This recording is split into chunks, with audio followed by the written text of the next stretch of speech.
Hello dear friends, ഇന്നത്തെ എൻ്റെ recipe വളയപ്പം എന്ന് പറഞ്ഞിട്ടുള്ളൊരു സ്നാക്കാണ്. ഇങ്ങനെ വളൻ്റെ ഷേപ്പിൽ ഉണ്ടാക്കിയെടുക്കുന്നതുകൊണ്ടാണ് തോന്നുന്നത് അതിന് ഈ പേര് വന്നത്. ഇത് പുറത്ത് നല്ല ക്രിസ്പിയും ഉള്ളിൽ നല്ല സോഫ്റ്റുമാണ്. അപ്പോൾ ഇങ്ങനെ വയലിട്ട് ഇങ്ങനെ കറുമുറ കഴിക്കാൻ നല്ല ടേസ്റ്റാണ്. അപ്പോൾ ഇതെങ്ങനെ ഉണ്ടാക്കുന്നത് നോക്കാം. ആദ്യം ഒരു സോസ് പാൻ അടുപ്പത്ത് വെച്ച് അതിലേക്ക് 1.5 കപ്പ് വെള്ളം ഒഴിച്ചു കൊടുക്കാം.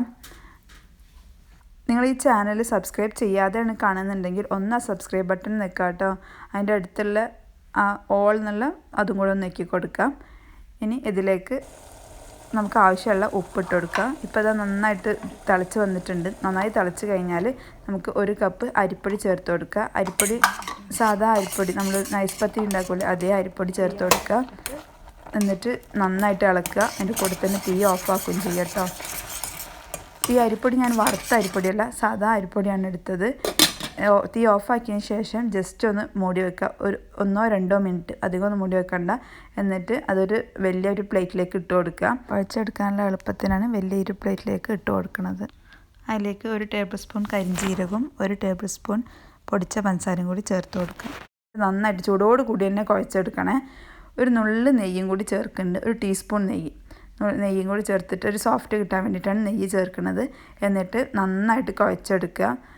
ചൂട് പോകാൻ വേണ്ടി വെയിറ്റ് ചെയ്യരുത്. ചൂട് പോയി കഴിഞ്ഞാൽ കുഴച്ചാൽ നന്നാവില്ല, പൊട്ടിപ്പോവുകയൊക്കെ ചെയ്യും. അപ്പോൾ അതുകൊണ്ട് അത് പ്രത്യേകം ശ്രദ്ധിക്കുക. കൈ നല്ല ചൂടാവുക അല്ലെങ്കിൽ കയ്യിലിങ്ങനെ ഒട്ടിപ്പിടിക്കുക ചെയ്യുന്നുണ്ടെങ്കിൽ ജസ്റ്റ് ഒന്ന് വെള്ളത്തിൽ കൈ ഇങ്ങനെ ഡിപ്പ് ചെയ്തിട്ട് ഇനിയും വീണ്ടും കുഴച്ചെടുക്കുക. കൈയിൻ്റെ ഈ ഒരു പാമ്പ് കൊണ്ടാട്ടോ കുഴച്ചെടുക്കേണ്ട, ഇങ്ങനെ നീട്ടിയെടുക്കേണ്ടത്, കുഴക്കണതല്ല നീട്ടിയെടുക്കേണ്ടത്. അല്ലെങ്കിൽ ഫിംഗർ കൊണ്ട് ചെയ്ത് കഴിഞ്ഞാൽ അതിങ്ങനെ പൊട്ടിപ്പോകാൻ ചാൻസ് ഉണ്ട്. അതുകൊണ്ട് പാമ്പ് കൊണ്ട് ചെയ്തെടുക്കുക. എന്നിട്ട് ഇതങ്ങനെ റിങ് ആക്കിയിട്ട് എടുക്കുക, ഓരോരോ റിങ്ങുകളാക്കിയിട്ട്. ഞാനിപ്പോൾ ഇതങ്ങനെ ഓരോന്നും ഷേപ്പാക്കി എടുത്തിട്ടുണ്ട്. ഭയങ്കര തിക്കും ആവരുത്, ഭയങ്കര തിന്നും ആവരുത്, ഒരു മീഡിയം സൈസിലാക്കി എടുക്കുക.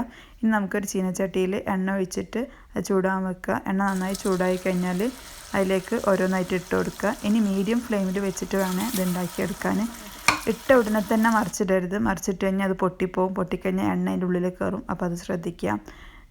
ഒരു മീഡിയം ഫ്ലെയിം ആക്കി വെക്കുക. എന്നിട്ട് അങ്ങനെ ഓരോന്ന് ചുട്ടെടുക്കുക. കുറേ എണ്ണം ഒരു ചട്ടിയിൽ ഇട്ട് കൊടുക്കുകയും ചെയ്യരുത്.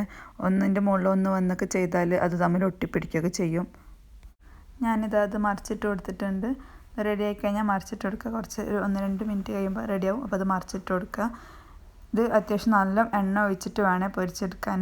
നമ്മൾ പരിപ്പ് വടിയും ഉഴുന്ന വടിയൊക്കെ ഉണ്ടാക്കുന്ന പോലെ തന്നെ നല്ല എണ്ണ ഒഴിച്ചിട്ട് പൊരിച്ചെടുക്കുക. ഇതപ്പോൾ റെഡി ആയി കഴിഞ്ഞാൽ അതിങ്ങനെ മുകളിലേക്ക് പൊന്തി വരും. അപ്പോൾ നമുക്ക് കോരിയെടുക്കുക. ഒരു ടിഷ്യൂ വെച്ചിട്ട് ഒരു പ്ലേറ്റിലേക്ക് കോരിയെടുക്കുക. കണ്ടില്ലേ, ഇത് ഉണ്ടാക്കിയെടുക്കാൻ നല്ല എളുപ്പമാണ്, നല്ല ടേസ്റ്റിയും നല്ല ക്രഞ്ചിയുമാണ്. ഇനി നമുക്ക് അടുത്ത ബാച്ച് ഇട്ട് കൊടുക്കുക. ഓരോ ബാച്ച് ഇടുമ്പോഴും ശ്രദ്ധിക്കുക, ഓവർ ക്രൗഡ് ആയി പോകരുത്. പിന്നെ ഇട്ട ഉടനെ തന്നെ അത് മറിച്ചിടുകയും ചെയ്യരുത്. അത് രണ്ടും ശ്രദ്ധിച്ചാൽ മതി. തീ മീഡിയം ഫ്ലെയിമിൽ തന്നെ വെക്കുക. ഇനി നമുക്ക് ഈ വളൻ്റെ ഷേപ്പിൽ തന്നെ ഇത് ഉണ്ടാക്കിയെടുക്കണം എന്നില്ല. നമ്മളെ മക്കളുടെ പേരിലൊക്കെ ഒന്ന് ഉണ്ടാക്കി കൊടുക്കുക. അപ്പോൾ അവർക്ക് സന്തോഷമായിക്കോളും. അങ്ങനെ ഞാനിത് ജസ്റ്റ് ചെയ്തെടുത്തിട്ടുണ്ട്. ജസ്റ്റ് ഇത് ഇങ്ങനെ പൊട്ടിക്കുമ്പോൾ കണ്ടില്ല, നല്ല സൗണ്ട്, നല്ലൊരു ക്രിസ്പിയാണ്. കഴിക്കുമ്പോൾ കരകരയെ കഴിക്കുകയും ചെയ്യുക. അപ്പോൾ എല്ലാവരും ഉണ്ടാക്കി നോക്കുക, ഷെയർ ചെയ്യുക, സബ്സ്ക്രൈബ് ചെയ്യുക, ലൈക്ക് ചെയ്യുക.